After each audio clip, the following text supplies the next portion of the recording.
Story: The Princess and the Glass Mountain.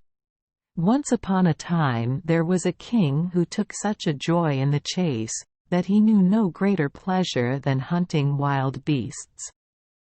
Early and late he camped in the forest with hawk and hound, and good fortune always followed his hunting.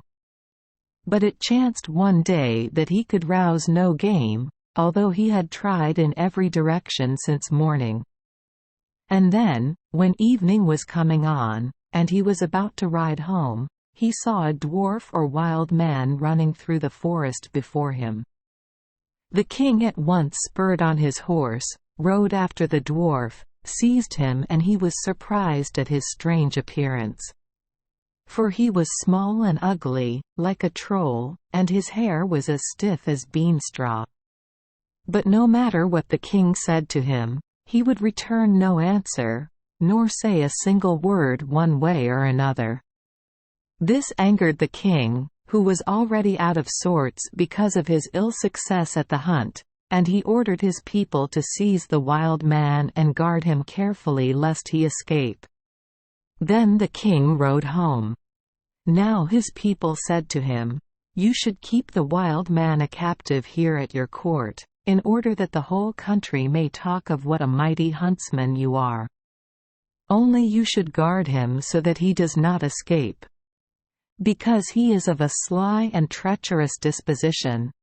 When the king had listened to them, he said nothing for a long time. Then he replied, "I will do as you say, and if the wild man escape, it shall be no fault of mine. But I vow that whoever lets him go shall die without mercy, and though he were my own son." The following morning, as soon as the king awoke, he remembered his vow. He at once sent for wooden beams, and had a small house or cage built quite close to the castle.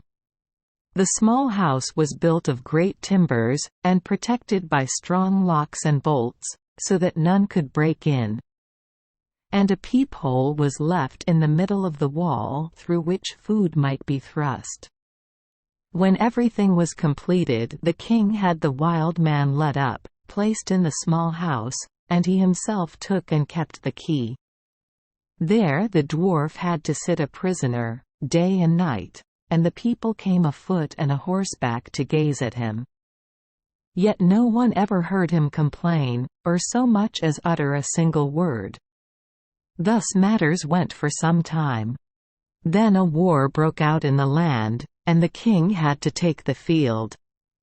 At parting he said to the queen, "You must rule the kingdom now in my stead, and I leave land and people in your care. But there is one thing you must promise me you will do, that you will guard the wild man securely so that he does not escape while I am away."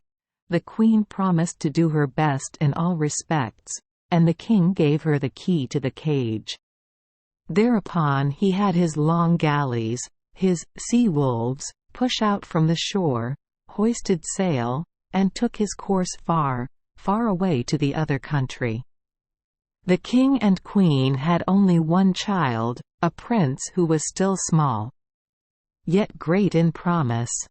Now when the king had gone, it chanced one day that the little fellow was wandering about the royal courtyard, and came to the wild man's cage. And he began to play with an apple of gold he had. And while he was playing with it, it happened that suddenly the apple fell through the window in the wall of the cage. The wild man at once appeared and threw back the apple. This seemed a merry game to the little fellow.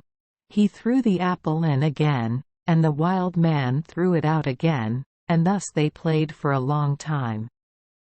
Yet for all the game had been so pleasant, it turned to sorrow in the end, for the wild man kept the apple of gold, and would not give it back again.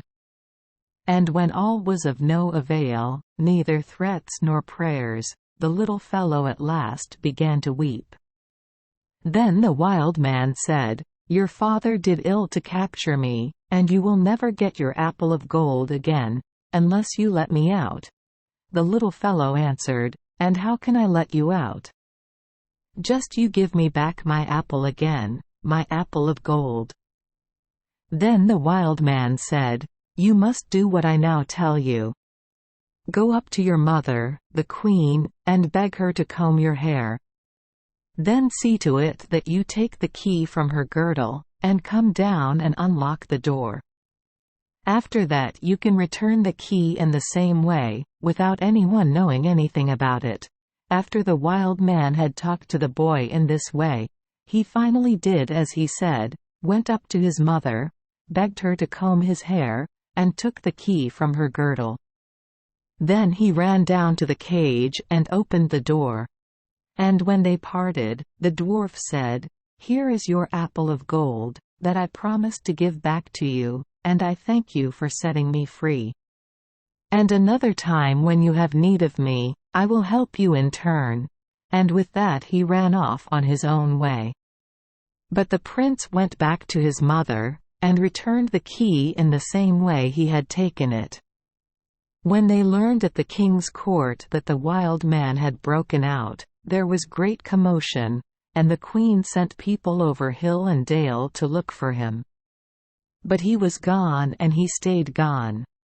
Thus matters went for a while, and the queen grew more and more unhappy. For she expected her husband to return every day. And when he did reach shore, his first question was whether the wild man had been well guarded. Then the queen had to confess how matters stood, and told him how everything had happened. But the king was enraged beyond measure, and said he would punish the malefactor, no matter who he might be. And he ordered a great investigation at his court, and every human being in it had to testify. But no one knew anything. At last the little prince also had to come forward. And as he stood before the king he said, "I know that I have deserved my father's anger. Yet I cannot hide the truth. For I let out the wild man." Then the queen turned white, and the others as well, for there was not one who was not fond of the prince. At last the king spoke, "Never shall it be said of me that I was false to my vow, even for the sake of my own flesh and blood. No, you must die the death you have deserved." And with that he gave the order to take the prince to the forest and kill him. And they were to bring back the boy's heart as a sign that his command had been obeyed. Now sorrow unheard of reigned among the people, and all pleaded for the little prince. But the king's word could not be recalled. His serving men did not dare disobey, took the boy in their midst, and set forth. And when they had gone a long way into the forest, they saw a swineherd tending his pigs.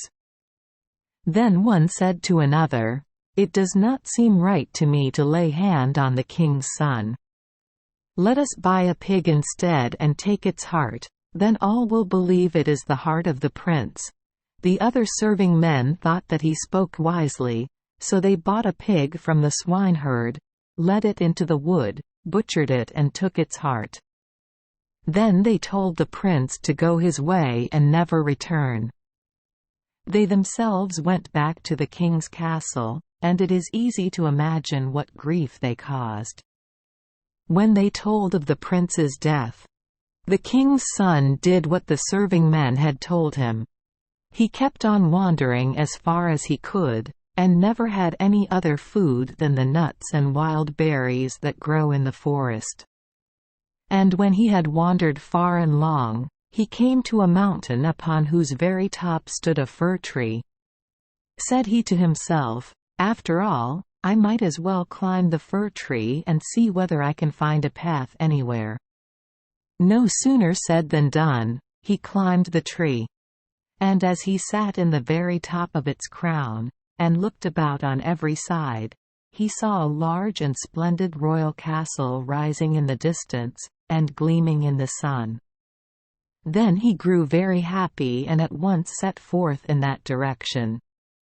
On the way he met a farmhand who was plowing, and begged him to change clothes with him, which he did. Thus fitted out, he at last reached the king's castle, went in, asked for a place, and was taken on as a herdsman, to tend the king's cattle. Now he went to the forest early and late, and in the course of time forgot his grief, grew up, and became so tall and brave that his equal could not be found. And now our story turns to the king who was reigning at the splendid castle. He had been married, and he had an only daughter. She was lovelier by far than other maidens, and had so kind and cheerful a disposition that whoever could some day take her to his home might well consider himself fortunate. Now when the princess had completed her 15th year, a quite unheard-of swarm of suitors made their appearance, as may well be imagined. And for all that she said no to all of them, they only increased in number.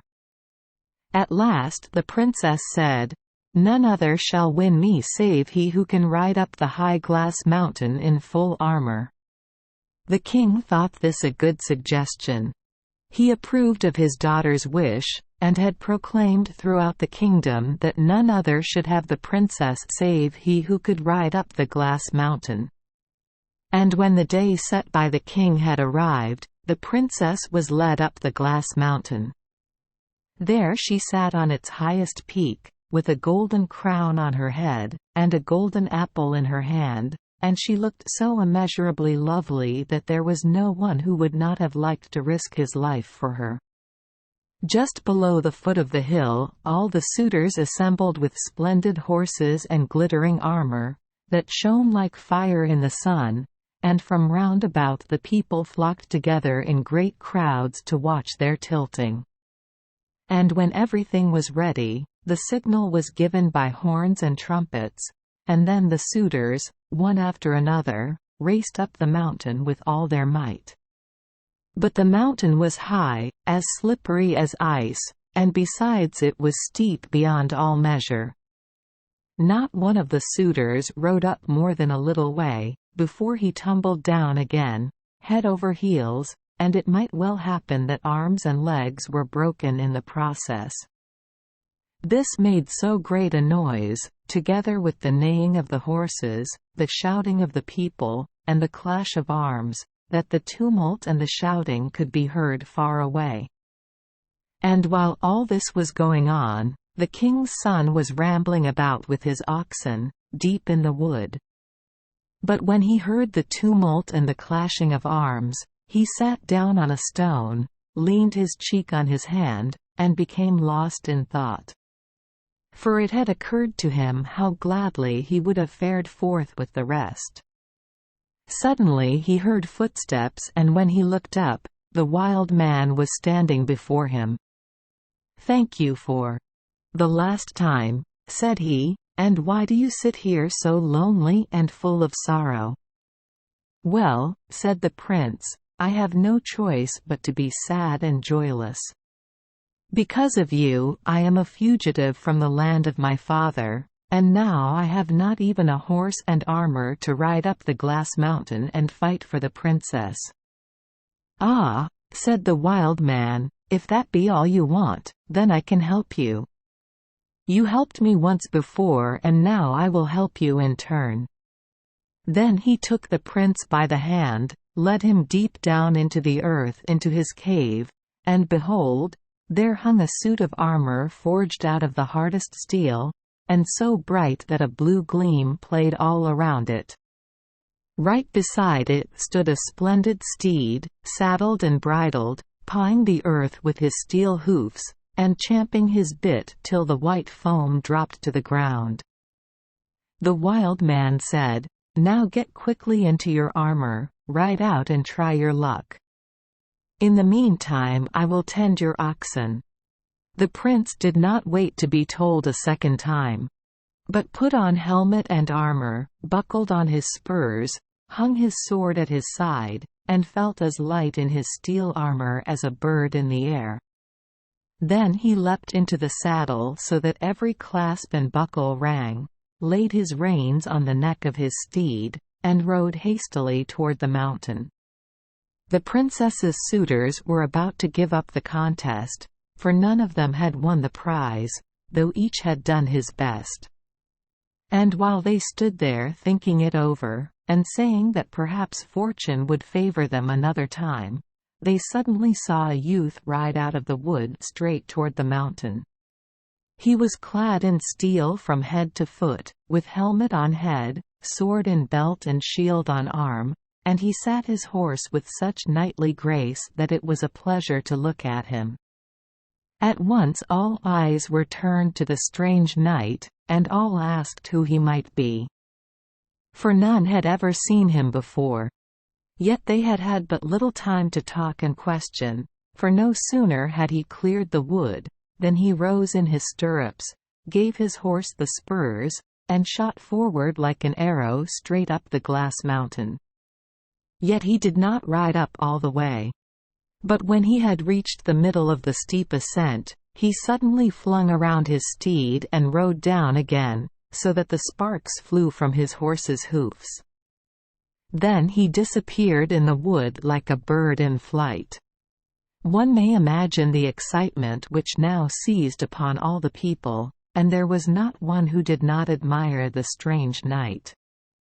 All agreed they had never seen a braver knight. Time passed, and the princess's suitors decided to try their luck a second time.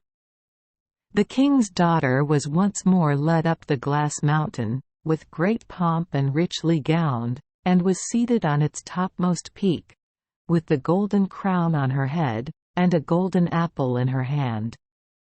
At the foot of the hill gathered all the suitors with handsome horses and splendid armor, and round about stood all the people to watch the contest. When all was ready, the signal was given by horns and trumpets, and at the same moment the suitors, one after another, darted up the mountain with all their might. But all took place as at the first time. The mountain was high, and as slippery as ice, and besides, it was steep beyond all measure. Not one rode up more than a little way before tumbling down again head over heels. Meanwhile there was much noise, and the horses neighed, and the people shouted, and the armor clashed, so that the tumult and the shouting sounded far into the deep wood. And while all this was going on, the young prince was tending his oxen, which was his duty.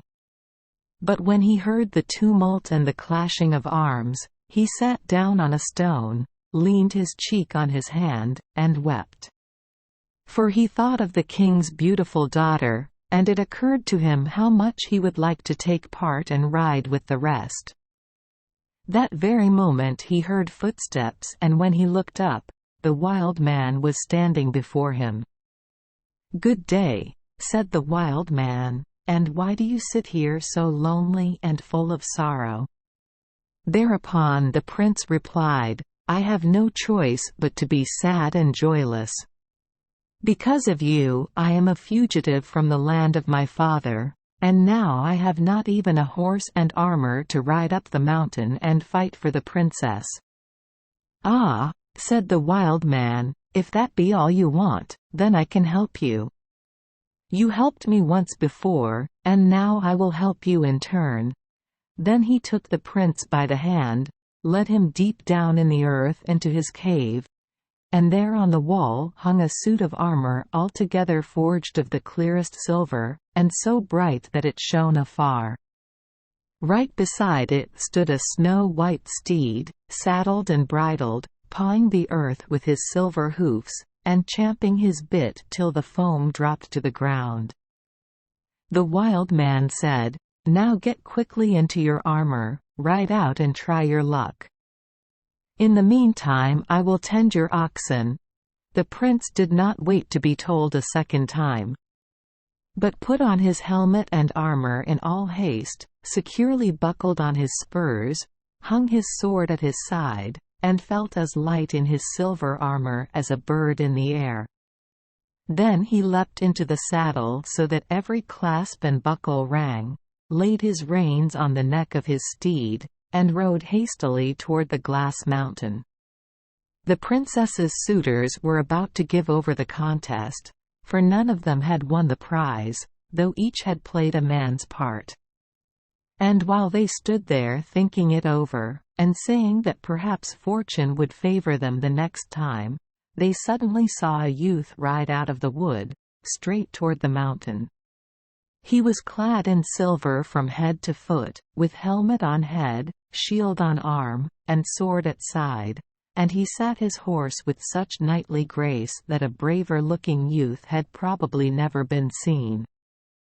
At once all eyes were turned toward him, and the people noticed that he was the same knight who had appeared before. But the prince did not leave them much time for wonderment.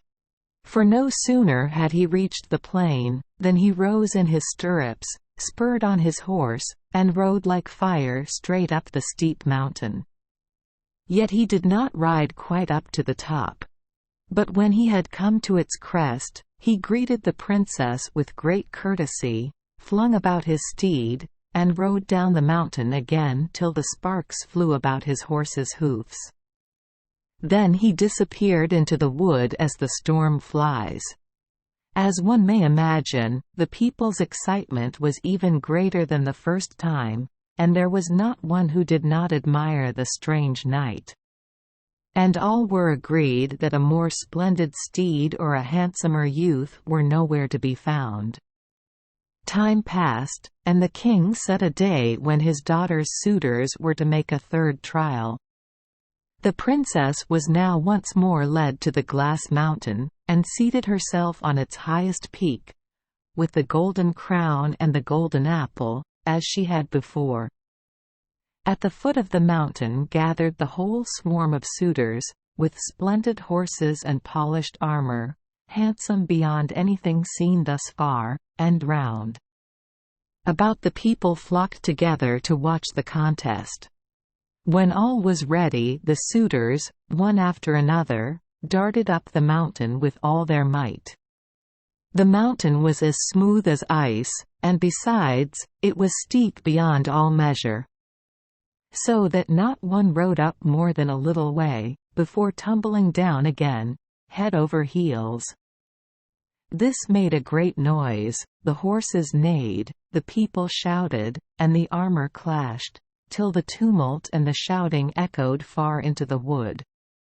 While this was all taking place, the king's son was busy tending his oxen as usual. And when he once more heard the noise and the clash of arms, he sat down on a stone, leaned his cheek on his hand, and wept bitterly.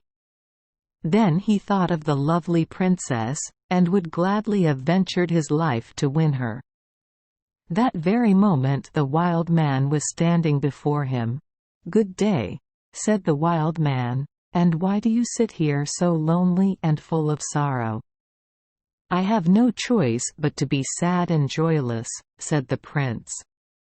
"Because of you, I am a fugitive from the land of my father, and now I have not even a sword and armor to ride up the mountain and fight for the princess." "Ah," said the wild man, "if that be all that troubles you, I can help you. You helped me once before, and now I will help you in turn." With that he took the prince by the hand, led him into his cave deep down under the earth, and showed him a suit of armor all forged of the purest gold, and gleaming so brightly that its golden glow shone far and wide. Beside it stood a magnificent steed, saddled and bridled, pawing the earth with its golden hoofs, and champing its bit until the foam fell to the ground. The wild man said, "Now get quickly into your armor, ride out and try your luck. In the meantime I will tend your oxen." And to tell the truth, the prince was not lazy, but put on his helmet and armor, buckled on his golden spurs, hung his sword at his side, and felt as light in his golden armor as a bird in the air. Then he leapt into the saddle, so that every clasp and buckle rang, laid his reins on the neck of his steed, and rode hastily toward the mountain. The princess's suitors were about to give up the contest, for none of them had won the prize, though each had done his best. And while they stood there thinking over what was to be done, they suddenly saw a youth come riding out of the wood, straight toward the mountain. He was clad in gold from head to foot, with the golden helmet on his head, the golden shield on his arm, and the golden sword at his side, and so knightly was his bearing that a bolder warrior could not have been met with in all the wide world. At once all eyes were turned toward him, and one could see that he was the same youth who had already appeared at different times. But the prince gave them but little time to question and wonder. For no sooner had he reached the plain than he gave his horse the spurs, and shot up the steep mountain like a flash of lightning. When he had reached its highest peak, he greeted the beautiful princess with great courtesy, kneeled before her, and received the golden apple from her hand. Then he flung about his steed, and rode down the glass mountain again, so that the sparks flew about the golden hoofs of his horse, and a long ribbon of golden light gleamed behind him. At last he disappeared in the wood like a star. What a commotion now reigned about the mountain! The people broke forth into cheers that could be heard far away, horns sounded, trumpets called. Horses neighed, arms clashed, and the king had proclaimed far and near that the unknown Golden Knight had won the prize. Now all that was wanting was some information about the Golden Knight. For no one knew him. And all the people expected that he would at once make his appearance at the castle. But he did not come. This caused great surprise, and the princess grew pale and ill. But the king was put out, and the suitors murmured and found fault day by day. And at length, when they were all at their wits' end, the king had a great meeting announced at his castle, which every man, high and low, was to attend, so that the princess might choose among them herself. There was no one who was not glad to go for the princess's sake, and also because it was a royal command, and a countless number of people gathered together. And when they had all assembled, the princess came out of the castle with great pomp, and followed by her maids, passed through the entire multitude. But no matter how much she looked about her on every side, she did not find the one for whom she was looking. When she reached the last row, she saw a man who stood quite hidden by the crowd. He had a flat cap and a wide grey mantle such as shepherds wear. But its hood was drawn up so that his face could not be seen. At once the princess ran up to him, drew down his hood, fell upon his neck and cried, "Here he is! Here he is!" Then all the people laughed. For they saw that it was the king's herdsman, and the king himself called out, "May God console me for the son-in-law who is to be my portion." The man, however, was not at all abashed, but replied, "Oh, you need not worry about that at all. I am just as much a king's son as you are a king." With that he flung aside his wide mantle. And there were none left to laugh. For instead of the grey herdsman, there stood a handsome prince, clad in gold from head to foot, and holding the princess's golden apple in his hand. And all could see that it was the same youth who had ridden up the glass mountain. Then they prepared a feast whose like had never before been seen, and the prince received the king's daughter, and with her half of the kingdom. Thenceforward they lived happily in their kingdom, and if they have not died, they are living there still. But nothing more was ever heard of the wild man. And that is the end. Note very popular throughout the North is The Princess on the Glass Mountain, Hilton, Cavalius and Stevens, page 390, somewhat abridged, who may be looked upon as a relative of the Brunhilde of heroic legend, who may be brought down from her inaccessible height only by the bravest of the brave. The wild man, who appears in the part of a magician to aid the hero, is a familiar figure in northern legend. King Harald Harfager, according to the Book of Flateyjar, released a «wild man» of this kind from captivity at his father's court, when a boy of 5. Thank you for joining us for today's fairy tale. We hope these stories bring joy and meaning to your day. If you love our channel, please hit the subscribe button so you won't miss any exciting tales. Wishing you a good night and sweet dreams. See you in the next story.